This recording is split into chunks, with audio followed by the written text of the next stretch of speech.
helping you with real estate, Mr. Mike Johnston.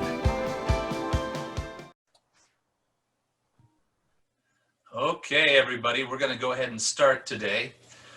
Today we're going to be talking about the buyer representation agreement and the purchase and sell agreement. So if you go on to professionalrealestateschool.com, you can download today's handout that we have on there, and that way you can have the information that you're needing. Also, keep in mind that the other classes that we've had have been recorded, and you're able to pull those up and take a look at them. So right now they're all on the YouTube channel, so you can access that at professionalrealestateschool.com, and you can get that information that's there. So here you can see the handout from yesterday and the handout for today for the buyer's forms at professionalrealestateschool.com. So let's go ahead and begin. We're going to start off with the buyer representation agreement. Now in Idaho, we're required to, if we're going to be representing someone, we need to have that be in writing. So in order to have this be in writing, what we have is basically this particular document. So we're able to see that. Okay, so on this particular document, let's go ahead and zoom in a little bit more so we can see that better. Here we're able to put down the date, the agent, so that's where you put your name, the buyer, and you put down their names, and then it says retains, and that's where you put the broker name, Michael James Johnston, broker of Keller Williams Realty East, Idaho. Now, like we read on the listing agreement, there's some things in here that we need to understand for sure. So I'm going to go ahead and read this first paragraph to us. So the buyer retains Michael James Johnston, broker of Keller Williams Realty East, Idaho, as exclusive buyer broker, hereinafter referred to as broker, where the buyer is represented by one broker only for a time herein set forth and for the express purpose of representing buyer in the purchase, lease, or optioning of real property referenced below. Further, buyer agrees, warrants, and acknowledges that buyer has not and shall not enter into any buyer representation agreement with another broker in the state of Idaho as a broker for buyer during the effective term of this agreement, unless otherwise agreed to in writing by buyer and above listed broker.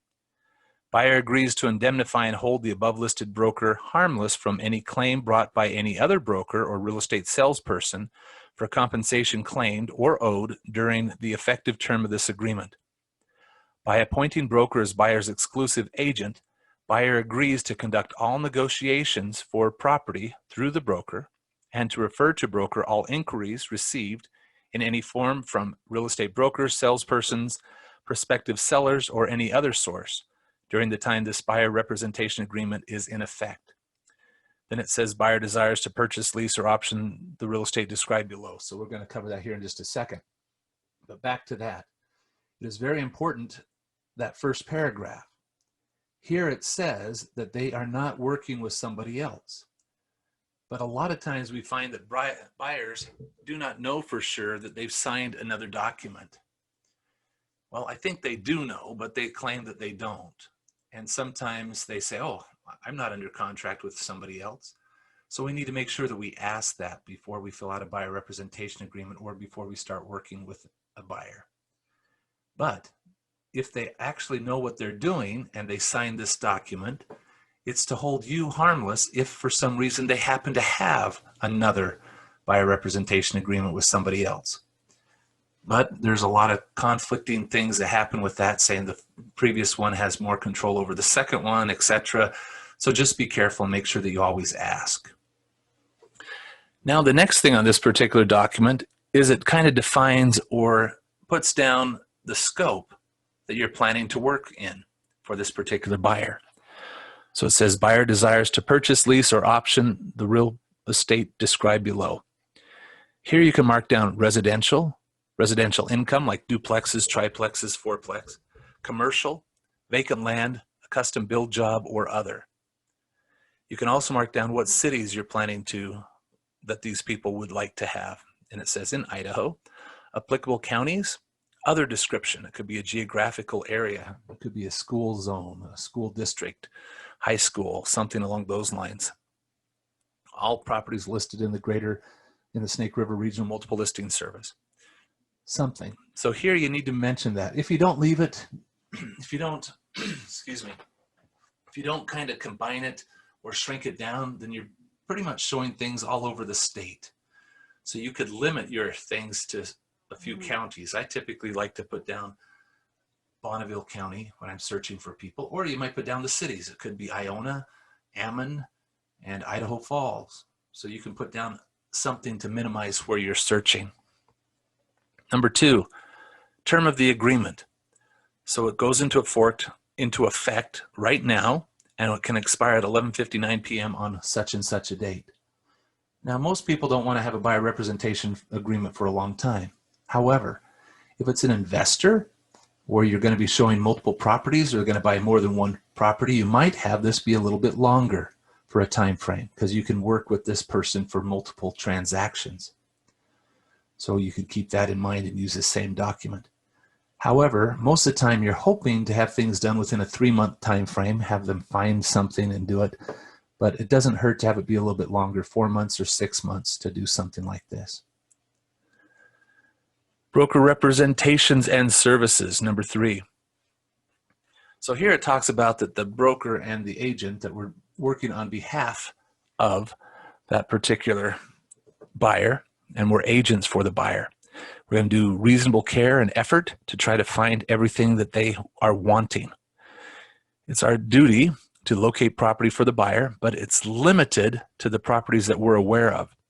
It doesn't mean we have to go out and discover every unlisted property that may be privately advertised. We could be employed to look for sale by owners and other properties, but it's not always the case. Paragraph 4 talks about the transaction services disclaimer. We mentioned this in the listing agreement yesterday. There are times when we can make recommendations to people, and they don't necessarily say that that's the only thing that they're doing or the only person that they can use. So they have those choices. Number 5, and this is a key one, financial information. Buyer agrees to provide broker and or broker's agent with certain pertinent financial information necessary to prove ability to purchase desired property. Now, there are some times when people don't want to share information with you. If you're not able to represent this buyer and say, I know that they've gone through and they've done the finances, they have the cash, etc., that you've been able to verify, it makes it very difficult for you to represent this person well. If they're not wanting to share information with you, then maybe you shouldn't be representing them. You could still work with them as a customer, but you have less things that you're able to do for them. You can do lots of stuff, but you're just not able to say more about their finances. So if they're trying to keep things secretive, not share with you, then that might be another option. The other thing, this particular paragraph, I like to share with my lender because I say I'm representing this person. They can share information. What's going on? Tell me the ins and outs of what's going on here. And I have authorization to get information. So keep that in mind. Other potential buyers, just like on the listing side, there are times when you might be working with a buyer and they want to make an offer on the same property. This happened just the first of this week. An agent in our office had 2 different buyers that wanted to write up an offer on the same property. One of them he had a buyer representation agreement with, the other he did not, but they both still wanted to write up an offer on the same property, and he did. So it says, buyer understands that other potential buyers may consider make offers on or purchase through the broker the same or similar properties as the buyer is seeking to acquire. Buyer consents to broker's representation of such other potential buyers before, during, and after the expiration of this agreement, and further releases the broker of any conflicting agency duties. So you have that information there on this handout that goes through a little bit more things that you can read if you'd like. Number 7, limits of confidentiality of offers. Buyer understands that an offer submitted to a seller and the terms thereof may not be held confidential by such seller or seller's representative unless such confidentiality is otherwise agreed to by the parties. Sometimes you'll see an agent, or maybe you have yourself, written into the contract that says this is to be held confidential, buyer and seller not to disclose any information about this offer and the buyers or their financial status, etc. Well, when you present that offer, they're really not agreeing to that unless they've signed it beforehand. and agreed to keep it confidential. They can then say, because they haven't signed that document, they can say, oh, we have an offer from so-and-so, and they offered X number of dollars. In fact, there's a brokerage firm in Pocatello that when an offer gets turned into them, they disclose it to everybody. They say, hey, we got an offer for X number of dollars. If you can beat it, get something into me by 5. I'm presenting this. Well, some people feel that they're doing their best for their seller by saying those type of things. So be very cautious. So with this particular thing, we don't know what's going to happen when we present that offer. I would recommend that you present the offer yourself to the seller. It's still something that can be done. It doesn't happen very often. People have gotten away from it, but you might reconsider presenting the offer yourself to the seller of that other agent. And you can set up a time to do so, and that way you can explain it. Meanwhile, if that's the case, they can present a counteroffer to your buyers. So be prepared for that. Paragraph 8 talks about consent to limited dual representation and assigned agency. Then down here, they're able to choose between the two different options, limited dual agency and or assigned agency, or they could select to have single agency. Now remember, when we talked about this, if it's in Instanet, Form Simplicity, or something that you have signing it automatically, make sure you take off the one that you're not going to have them initial, because otherwise sometimes they initial both, because that's how they go through the process on those online forms. But here you can explain to the buyers that you may be representing both parties. If it's your listing and they want to make an offer on that particular property and you have a buyer representation agreement with them, then you're going to be working and representing both, and you're limited on what you can do. Remember, if somebody were to call you up and you have the property listed, you don't need to fill out a buyer representation agreement with this floor call or this sign call. Because if you do immediately and you've never met them, you've just limited what you can do to represent your seller. Because right now you have a great relationship with your seller, you're marketing the property, and then all of a sudden this person calls up and says, I'd like to take a look at the home. So you sign up a buyer representation agreement. Well, you know nothing about them. Go ahead and show them the property as a customer. That way you can represent your seller 100%, and then you're helping this person. If it doesn't work out, they don't like that property, and you feel comfortable working with this particular buyer, then you could fill out a buyer representation agreement with them and continue to work with them on searching for other properties. But why harm your seller with somebody that you've never ever met until this one moment when they called up on a sign? So you'd have them initial that. Non-discrimination. The parties agree not to discriminate against any prospective seller. And it talks about that. Severability clause, we've discussed that before, that if one of these paragraphs is considered voidable or not correct, they'll cross it out, sever it, and the rest of the contract will still stay in place.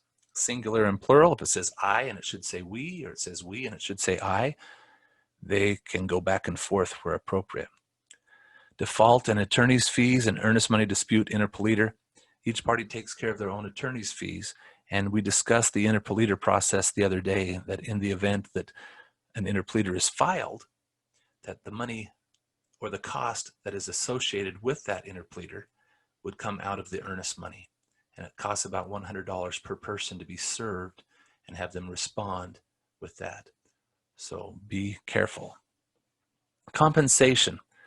So you don't have to receive any compensation in order to represent somebody. So compensation has nothing to do with representation. However, there's liability and responsibility that happens when you are representing or working with somebody. So as an office, we do require that you are being compensated for your services. And our company policy typically would be 3% that we would put down that we're expecting to receive when we're working with a buyer on a property that's listed through the multiple listing service, or even 3% on a property that is not subject to a listing agreement, meaning a for sale by owner, or working with the builder. Leases, retainer fees, and hourly fees, we won't really be discussing that today. But on this first one, under A, typically you'll check mark this, and then you'll put down 3%, because that's our company policy. All things are negotiable, but that's our policy of how much we are expecting to receive. But we're also able to solicit that or to get that in from the since it's listed from the multiple listing service, and get it from the real estate company that's marketing it. B, if the property is not subject to a listing agreement, like a for sale by owner, we put down how much? So 3% is what our company policy is. And it says the broker shall first seek to obtain this fee through the transaction paid by the seller. If the fee cannot be obtained through the seller, the buyer will be responsible for such fee stated above.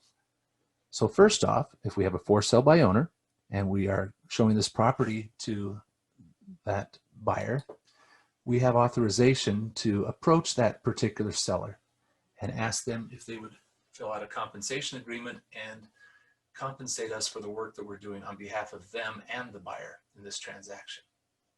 If they don't, or let's say that they only compensate a percentage or a portion of the amount that we've agreed upon, then the buyer may be obligated to pay that difference, but it comes down to us. Sometimes, let's say 2.5% is offered on the multiple listing service, and we're saying 3. We could be fine and just take the 2.5% instead of the 3. Or we're working with the for sale by owner and they say, oh, I'm only going to pay 2% for this transaction. I think that's fair. And you have 3 down here. You can choose not to charge your buyers that extra or that difference between the two. That's up to you. But please make sure you put a number in here. Don't put down as offered or 0, because you're working for free if you do that. Okay? Continuing down towards the bottom of this, it says that this compensation agreement shall apply to transactions made for which the buyer enters into a contract during the original term of this agreement or during any extension of such original or extended term, and shall also apply to transactions for which the buyer enters into a contract within blank 90 calendar days is the default after this agreement expires or is terminated. If the property acquired or leased by the buyer was submitted in writing to the buyer by the broker pursuant to Section 1 hereof during the original term or extension of the term of this agreement, the fee shall be paid at closing or lease execution unless otherwise designated by the broker in writing. And then it has a cancellation fee on here. I highly recommend that you put down $750, 1%, or some other type of a number on here. That way, in the event that I get a phone call, because they typically don't call the agent, they call the broker and say, I want out of this contract. If I look at it and it shows that there's 0 or no cancellation fee, it makes it pretty simple for them to be able to get out, because they say, I'm canceling this contract. Well, if we had a fee there, something to discuss, at least we can discuss it with them and say, what can we do to do better? How can we modify this? Try to get something to happen. Otherwise, we might charge them that fee. Doesn't mean we have to, but at least it gives me as the broker some discussion there. If we've done something wrong, then definitely we're going to want to get out and terminate the contract, and that's fine. However, if you as the agent have done nothing wrong and these people just want to get out because they think that they can go to a for sale by owner or somebody else themselves and do it themselves and save this a lot of money, then we want to be able to have some discussion. So keep that in mind. Other terms and or conditions, we can put things down there. Communication, failure of the buyer to reasonably maintain communication with the broker is a breach of this agreement. Transmission of documents, we can send things back electronically, fax, etc. But if it's not legible, we're agreeing that we will re-sign an original. Wire transfer warning, we don't want them to be sending or wiring money to accounts without making sure it's correct. You have to be very cautious with that. 19, authority of signatory. It says that the buyer, if they're signing as a corporation, a partnership, or trust or something, that they are who they say they are and can provide proof. Merger and time is of the essence of this agreement. So we'll do that. Then the last page, which was added here in March of this year, the force majeure, talking about events that could happen like the COVID-19 and other things. Access. Buyer acknowledges that by entering into this contract, buyer is requesting the broker to provide buyer access to real property owned by third parties, and that it is impossible for the broker to screen and or monitor the individuals who reside in and or own the property listed for sale or rent. Therefore, buyer shall hold the broker harmless from any liability resulting from accessing real property, but not limited to the liability arising from exposure to disease-causing organisms and objects such as viruses and bacteria.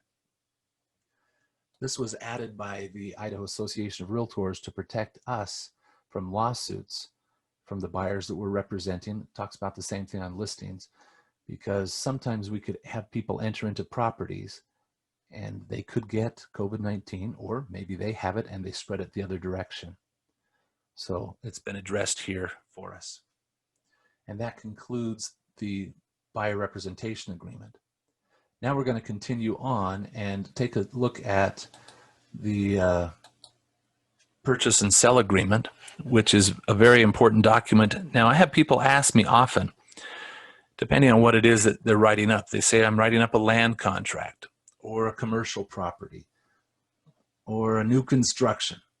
And they say, what form should I use? Well, you can use any of the forms. The Idaho Association of Realtors has provided different forms for us, commercial, land, etc., that we can use. However, you as the real estate professional are required to know, if you're helping your buyers, that you're using a form that will take care of their concerns and their needs.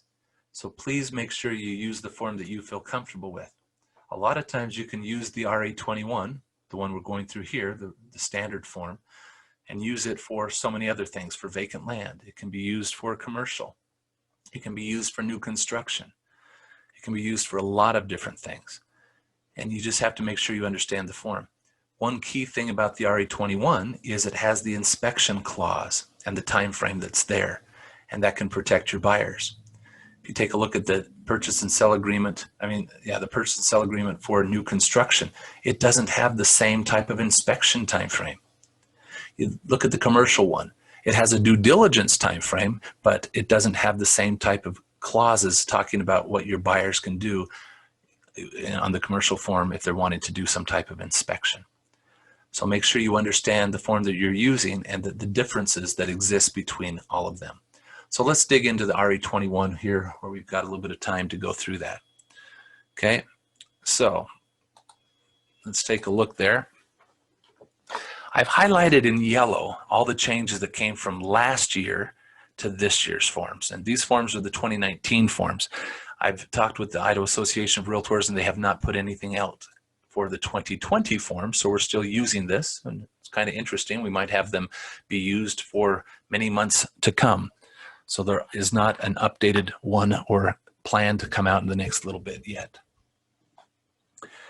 You put down the ID number and the date, so you can put that on your forms.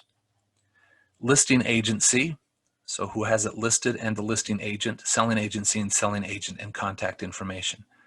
Now keep in mind, this is the point of contact, meaning if you are the one working with the seller and you don't have a listing, let's say it's a builder, and you're the point of contact for them, you can put yourself down as the listing agency and the listing agent. And same thing with the selling agency. If you're the one working with the buyer in this particular transaction, you can put down the company name for the selling agency and your name as the selling agent. You don't have to have a buyer representation agreement to be the agent working with, to be the selling agent, the one with the buyer. Same thing on the listing side. You don't have to have a listing to be working with or helping the seller in this transaction. So keep that in mind. Buyer. Here you put down the buyer's names. Now the title company does like it when you put down how they're going to be taking title. So full legal name, comma, husband and wife, or two single individuals purchasing property together. Different things are possible. Property is commonly known as what they're trying to buy. Here's you put the address, 123 North Main Street, Idaho Falls, Bonneville, 83401. Legally described as Lot 2, Block 3, Caribou Meadows Estates. And then you can leave it as that, where we have the county, etc. We talked about legal descriptions the other day. Or if it is a long legal, you can mark here that it's going to be legal description is attached as Exhibit A, and put that down and have that legal description. Now it says purchase price. We put down how much they're wanting to offer. And here we have the different things. Says this offer is contingent upon the sale, refinance, and or closing of any other property. Yes, no. And the things that are in yellow have been added. So if you don't answer this, it's going to be said that it's NA if it's left blank. Financial terms, A, D, E, and F must add up to the total purchase price. We start off with earnest money. Here, we can write down how much we're going to have. Now, how much earnest money would be appropriate? Well, the old rule of thumb used to be about 1% is what people were thinking. So on a $200,000 property, $2,000 would be what many times people would put down. Now remember, if we're representing the buyer, we don't want them to lose the earnest money. There's a chance that they could lose the earnest money. And because of that, many times we'll minimize that amount from that 1% to some other figure. However, if you're working with the seller, you want to have as much money as you can as earnest money to protect your seller in case the buyer defaults or backs out. So maybe on this particular transaction, it's a $200,000 property. I might just have it be $1,000, as long as that's not offensive to the seller. Sometimes you might try a little bit lower, but you don't want to put down $1 or $100. That right there, in my mind, would not fly. I would counter that if I was helping, or suggest it to be countered if I was representing the seller or working with the seller in this particular transaction. Okay, now we have to have evidence by, held by, delivered, and deposited. So the Real Estate Commission really looks at the form of the earnest money. If you mark down that it's a personal check and it turns out to be it's a cashier's check, we need to have an addendum and change that. We have to properly account for funds, what they are, how they are. The second part is held by responsible broker or closing company. Typically, we're going to mark closing company. Why? Our office no longer has a trust account, and a majority, it's starting to get that way. I won't say majority yet, but a lot of the companies are starting to not have a trust account. It saves them on their audits. It saves time on getting the funds over to the title company for closing. Delivered with the offer or within how many days? It says 3 is the default on business days of acceptance. So typically you can mark down within 3 business days. Deposited upon receipt and acceptance, or upon receipt regardless of acceptance. Most of the title companies, when you take it to them, they don't know the difference between those two, and they're going to go ahead and deposit it immediately once they have it. So make sure you explain that to the buyers if they're the ones taking it over. Now it says see section 4, that's paragraph 4. You could write other terms or things in there dealing with the earnest money if there's something that needs to be modified. The responsible broker shall be. Now, the responsible broker is the person that's responsible for the contract, for the closing statements, for other things. I've had people say, well, if we're not holding the earnest money and the title company is, then the title company is the responsible broker. Responsible broker is the one holding the earnest money. Not necessarily. So if you work for Keller Williams Realty East, Idaho, you will always put down the responsible broker as Michael James Johnston, because I am your broker and I'm responsible for you. B, all cash offer, yes or no? If this is an all cash offer, do not complete sections 3D and 3E. Fill the blanks in with 0. If it is a cash offer, buyer's obligation to close shall not be subject to any financial contingency. And it says buyer agrees to provide seller within blank 5 business days from the date of acceptance of this agreement by all parties, written confirmation of sufficient funds and or proceeds necessary to close the transaction. Applicable documentation includes, but is not limited to, a copy of recent bank or financial statements. Then C, cash proceeds from another sale, yes or no?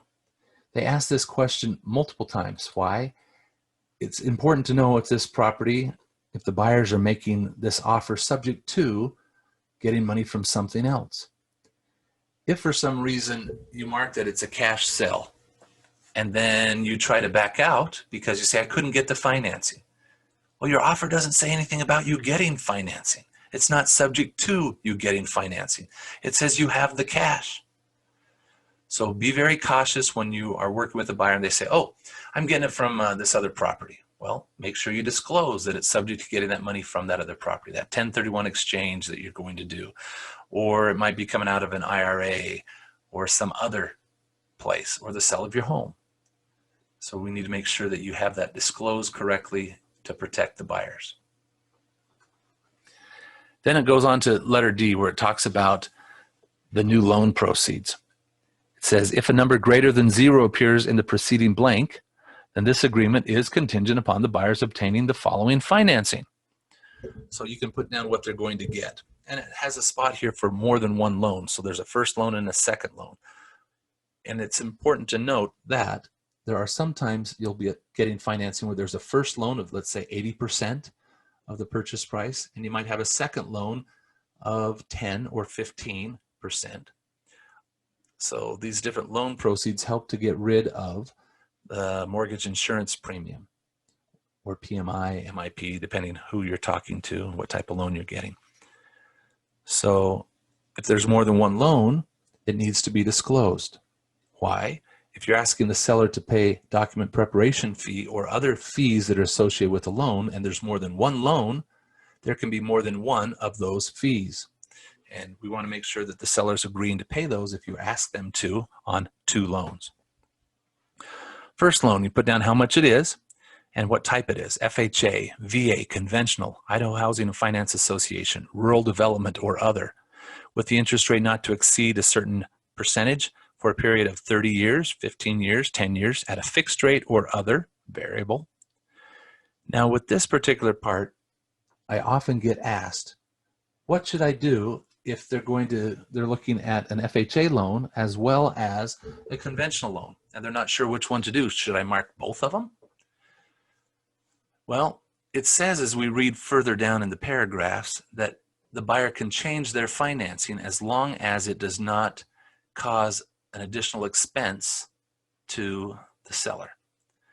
So I would mark down FHA, and if it turns out to be we don't go FHA and we go conventional, that's going to be less, not as much of a concern for the seller, so we would be okay. But if I mark down conventional, and then it turns out to be that the lender says we need to go FHA, I would need to do an addendum and have all parties agree that that's the type of financing that we're going to get. Otherwise, there possibly could be some expenses that are being asked for the seller to take care of, and they haven't agreed to that. You can do that for the first and the second loan. And then it says loan application. The buyer has or shall apply for such loan. Now, one thing that not everybody understands, and since we're talking about this today, I'm going to go through this and explain something to you. In the market that we have, it can be very tight. We could have multiple offers coming in. And because of that, this next paragraph may be used against your buyers if you don't do and have a right kind of a letter written by your lender. Why? If you don't provide this letter within a certain time frame, this letter has to say certain things, then the sellers can back out. So if there's a backup offer or somebody else wants to come in and do something with this property for $5,000 more and you think you're pretty safe on this property, think again.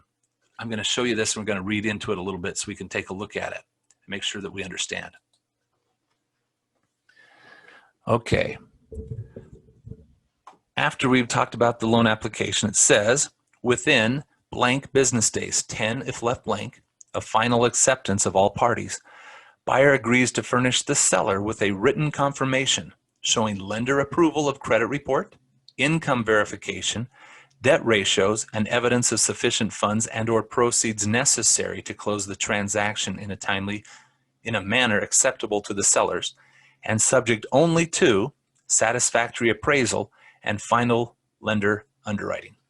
So if you get a letter from a lender that has any of those things above it, anything besides just a satisfactory appraisal and final lender underwriting, your seller or the seller could write back and say, we're going to terminate this contract. That letter is not acceptable. However, if you provide a letter and it says subject to this and verification of employment, blah, blah, blah, blah, and they don't say anything about it or they don't come back afterwards, they're hoping that everything will work out well and be fine because they still want the transaction to go together. But be very cautious. Let's continue to read here. It says if an appraisal is required by the lender, the property must appraise at not less than the purchase price, or the buyer's earnest money shall be returned at the buyer's request, unless the seller, at the seller's sole discretion, agrees to reduce the purchase price to meet the appraised value, in which case The seller shall be entitled to a copy of the appraisal and shall have 24 hours from receipt thereof to notify the buyer of any price reduction. Buyer may also apply for a different loan. This is what I was talking about earlier, with different conditions and costs, and close transaction provided all other terms and conditions of this agreement are fulfilled and the new loan does not increase the costs or requirements to the seller. So if the property does not appraise for the amount that's being offered, the seller, well, the buyer doesn't have to do that, but the seller gets the option to say, okay, I was supposed to sell it for $200,000, it only appraised for $190,000. If they still agree to sell it at that lower amount, then the buyer is obligated to go forward. However, if they want to fight that or say, no, we're not going to do that, they want to have a copy of the appraisal so they can see that it actually was lower and it wasn't the higher amount, and they can try to find out or find other ways to get that appraisal up if possible. However, the buyer's not obligated to do that unless they say, okay, let's see if we can do it. So you have to be very cautious with that. FHA or VA, it talks about that it's understood that they must appraise for the amount that's being offered. And the earnest money will go back to them because they don't want to have a penalty for these veterans or for the people going with a government insured loan. And on the bottom of all the pages, everybody initials and dates. So we keep that going on. A lot of things that I've written into that handout that shares some examples or other things that can go. Paragraph number, page number 2, property address ID on the top. Then it goes through that they have that option to get everything done. Let's see, additional financing terms. We're not going to go through that today. Additional funds from the buyers at closing. Other terms and conditions, you can write certain things in there. Included items and excluded items. It puts down a list of all the things that are there. So read through here and you'll see what's included. It's highlighted that it says that they're in and in as-is condition. So that's something new. A and B included, excluded, mineral rights, water rights, title conveyance, how it's going to be transferred over, title insurance. And here they've incorporated the title insurance and put in the CC&Rs, covenants, conditions, and restrictions into the same paragraph. So it addresses that. And it says that they have the opportunity to review it, take a peek at that, know what's going on. And it says in here, nothing contained herein shall constitute a waiver of the buyer to challenge the CC&R terms directly with a homeowners association after closing. So if they want to make some changes or they don't agree to it, they have that opportunity to do so after closing. Title company, put down the name of the title company, located where, 123 Main Street or in Idaho Falls, or it could be 123 Main Street in Pocatello. So you can specify which title company and at what location. The standard coverage owner's policy, the extended policy is put down here. We'll talk about who pays for them later. Paragraph 10, inspections. The buyer chooses to conduct inspection or not. If your buyers are saying that they don't want to conduct an inspection, I would still recommend that you mark that they do choose to do so, unless it's working on something for your negotiations. Because during that time frame, if something were to happen and your buyers are wanting to get out of the contract, the only way, the main way that they could do it without forfeiture of earnest money or other damages or things would be because of the inspection contingency. Also, with first-time home buyers, many times they say, oh, I don't want to spend the money on a home inspection. And then when they go home and you've marked on this offer not to have inspections, and it turns out to be they talk to mom and dad or somebody else, and they might say, oh, that agent talked you out of doing something. No, they chose to do so. However, it's always best to leave that time frame there because it can come and go. The 5 days is the default if they choose not to do anything. So here we've got two different types of inspections. There's the primary inspection and a secondary inspection. With the primary inspection, that typically covers almost anything. The way the sun sets, how long it takes for the bus to pick up their children and take them to school. It could be zoning, it could be anything. People can back out for almost any reason with this inspection. So you have to make sure that you're paying close attention to the time frame and to the details, and otherwise you're going to have some problems. So make sure you look at that. The second thing, it says secondary inspection. In the past, we had concerns where we needed to have radon be tested, and it could not be done within the time frame specified for that initial or primary inspection. So we might ask for an extended amount of time for this other inspection. Here, there's a spot for 5 different types of inspections, and you can have a different time frame for each one of these. And because there's a different time frame, if you're going to respond to these, you have to address each one separately or combined together, but you have to make sure you address each one. The first one is domestic well water, potability and or productivity test. The second, septic inspection and required pumping. The third could be for the survey. The fourth and fifth are other inspections you can put down on here for radon. You could put down on here for the spouse to come in and take a look at the property within so many days because they weren't here at the time of inspection. This can also be used if somebody has not viewed the property. They're writing up an offer that is sight unseen. So this could be their inspection or a quote unquote contingency to give them a certain amount of time from acceptance to make sure it's what they're wanting. So continuing on, talking about the inspections, how do they get removed? Well, it says each following subsection shall apply to the buyer's primary inspection and, if indicated in 10b2 above, shall also apply independently and repeatedly to each item or condition for which the buyer reserves additional time. If no time was reserved for any additional items, there will be only one notice required. If additional time was reserved in 10b2, there may be multiple notices, so that you could have more than one RE10, which is the form that's used commonly to respond to this. First off, number 1, if the buyer does not within the strict time period specified give to seller written notice of disapproved of items or conditions or written notice of termination of this agreement, then it says the buyer shall, for only that particular inspection or item or condition, conclusively be deemed to have completed their inspections, assumed all liability for an expense for repairs, and they waive their right to terminate based upon that particular item or condition.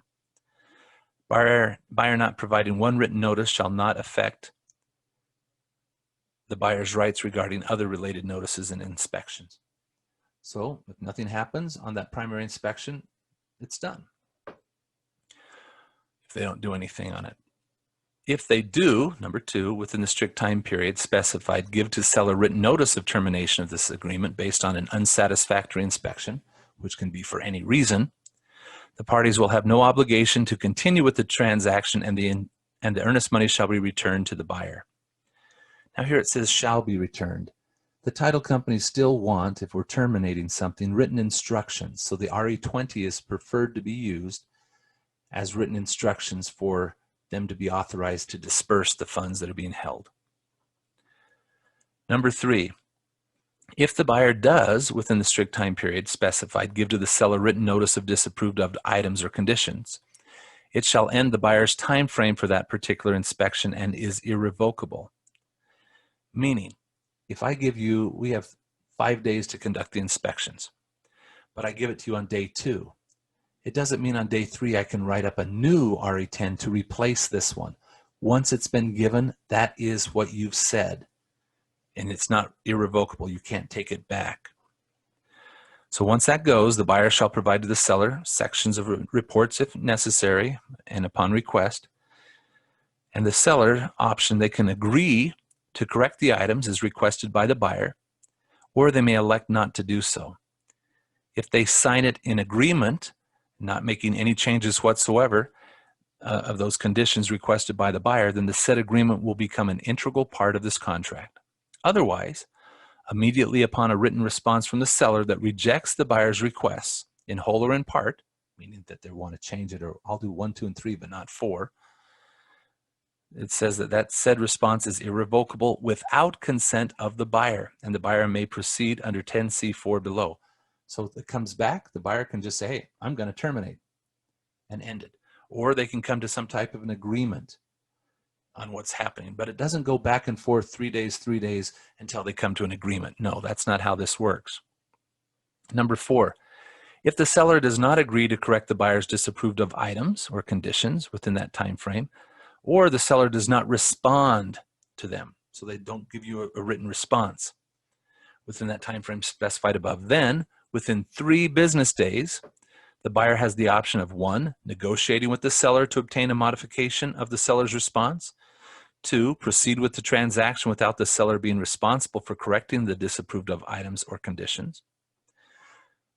3, it says given the seller notice of termination, so they can terminate that.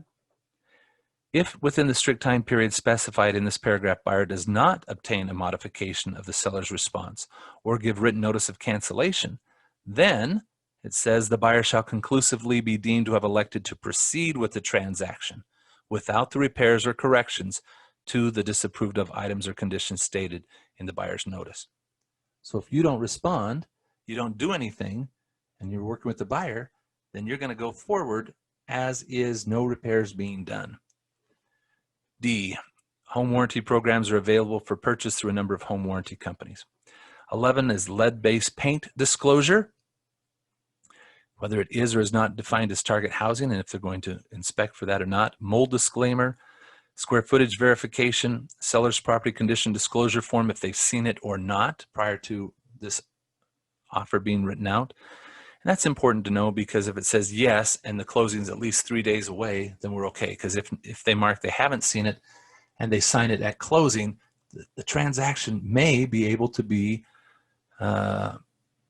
changed and undone, because you have to have 3 days from when that's signed for the buyers to be able to back out of a transaction. Page 5 of 8, Subdivision Homeowners Association. You'd mark here if there is one and what the costs are and who is to pay for those. Cost to be paid for by whom. Now the yellow's added differently, so I'm going to bring this up. The parties agree to pay the following costs immediately when due and regardless of transaction closing, unless otherwise indicated. These costs shall be paid by the indicated party regardless of whether or not the transaction closes. If the transaction fails to close due to a breach of a party, any costs paid by the non-breaching may be recovered as damages. What does that mean? If it says on here the appraisal fee is to be paid for by the buyer, and the buyer doesn't close on the property, they're still responsible for it.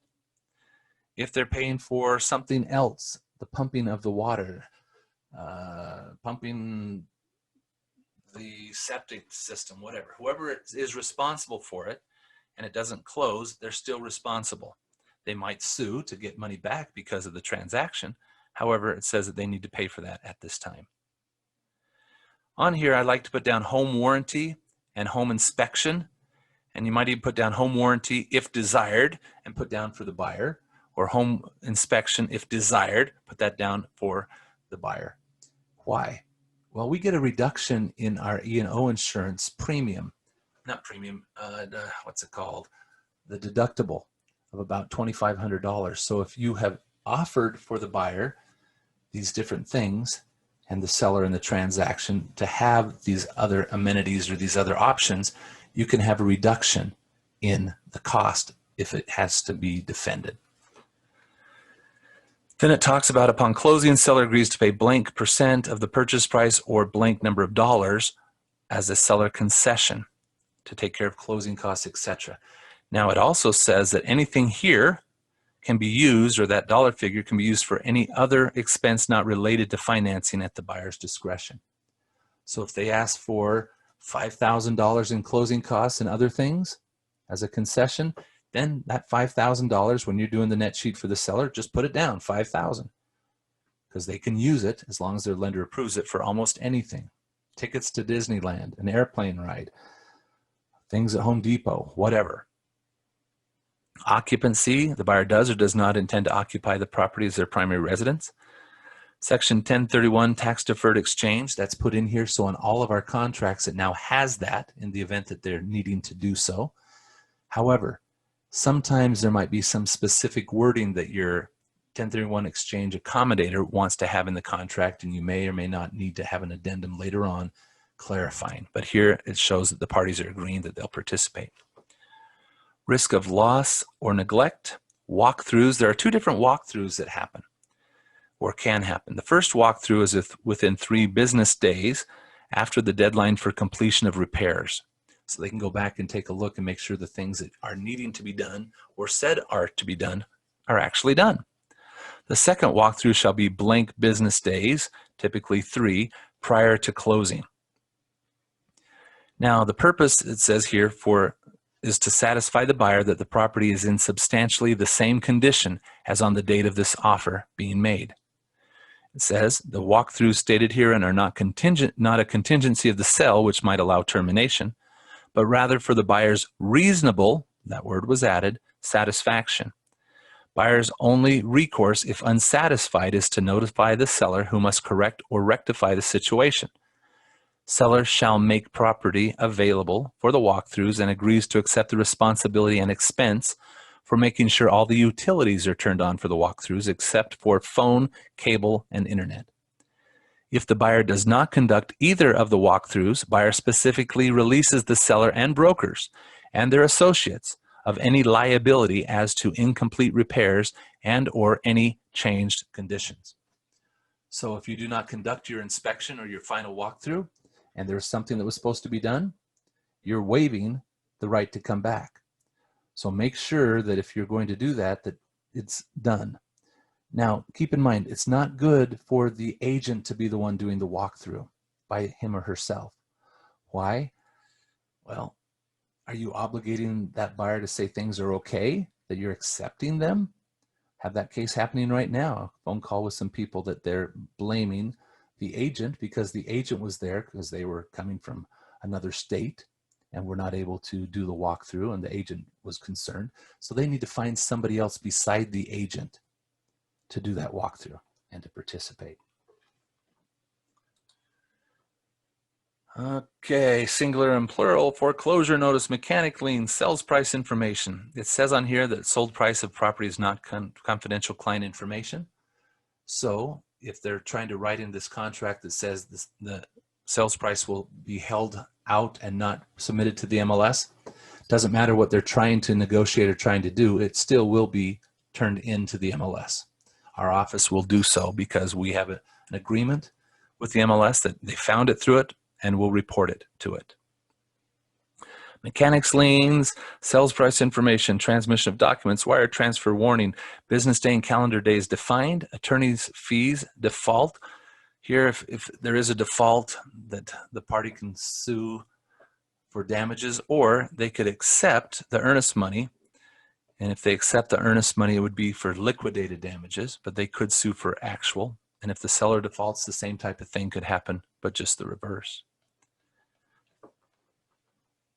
Earnest money dispute interpleader, we discussed that yesterday, that it can cost money to have the interpleader filed. And that cost comes out of the earnest money. And it costs approximately $100 per person to be served. So if you have a buyer, 2 buyers, and an agent and a broker on one side, 2 sellers, an agent and a broker on the other side, that could be $800 of the earnest money. So if you have 500 earnest money, it's all gone. If you have 1,000 earnest money, then you're only down to 200 that would be decided who would get it. So typically we try to get things resolved without it going to court. Counterparts, everyone gets to read the counterparts, everyone gets a copy of it. And if we have signatures on one document and then missing it on this, but we have it on another, as long as that document is the same, those will count together.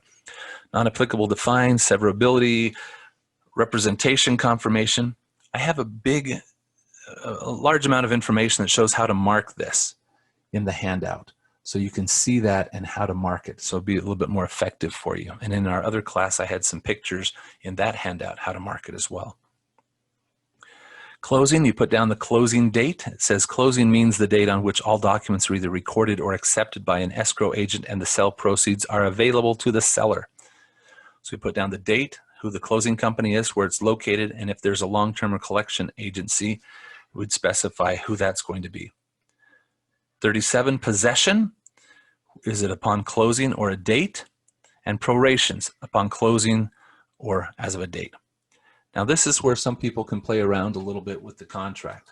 Meaning you could say that you have a certain date for closing, but possession might be 2 days earlier or 2 days later. So make sure that you look at this, or if you're going to counter a document, that you make sure you're countering all the points. I've had agents before say, hey, my people need to be in the home for 2 extra days. So possession is marked as this date, where closing is marked as that date. So make sure you know what you're doing and what you see and what your people are agreeing to. Okay, assignment. This agreement, any rights or interests created herein may or may not be sold, transferred, or otherwise assigned. It's been funny. I've seen people write on the purchase and sell agreement at the beginning, so John and Sue Smith and or assigns, and they come back here and they say it may not be assigned. So don't have that conflict. You don't need to put it on the top part. It's better to just mark the box here. It makes it simpler. Entire agreement says we have the right to read the entire agreement in full. Time is of the essence of this agreement, authority of signatory, and acceptance date. Now here's the date and time when this offer is good, and we need to have it be accepted by that time frame. Then we get down to our last page right here, buyer signatures. So we'd have the people sign. Now if there's any addendums or attachments that need to come to this document, they can mark it here as addendums or exhibits. The buyers can disclose if they hold an active Idaho real estate license or if they're related to the agent. I have people ask, like, if it's a cousin or a distant relative, is it important to modify that or to share that? I'd say go ahead and do it. It's better to over disclose than under disclose. And I don't necessarily like my buyers to put their address, phone numbers, and all that type of stuff down. So the minimum required would be their signature, print out their name, the date and time that they signed this. Then the sellers would do the same part. Now at the very bottom of this page, it says late acceptance. If you have until 5 o'clock today to have this offer be accepted and it gets accepted at 6 o'clock, well, the party that made this offer, typically the buyer, would then be able to initial this bottom part of the page and say that we've extended our acceptance time frame. That way you don't need to have it be modified somewhere else. However, if you're using a counter offer form, on the counter offer it has a new date and time for its acceptance. It could be a year later that you add a counter offer form to an offer and it brings everything back up. All your dates are going to be off, but however, you don't need to have a late extension written down when you have a new extension time frame on one of those documents. So that's basically all the information on the RE21. So if you have additional questions, we can go through those type of things, or you can contact me, but take a look at the handout and it should help you out pretty good with everything. So make sure you can go on to professionalrealestateschool.com and pull up more information, the handout, or to even watch this presentation over again. It's on the YouTube channel that you can get from there. Okay, have a great day, everybody.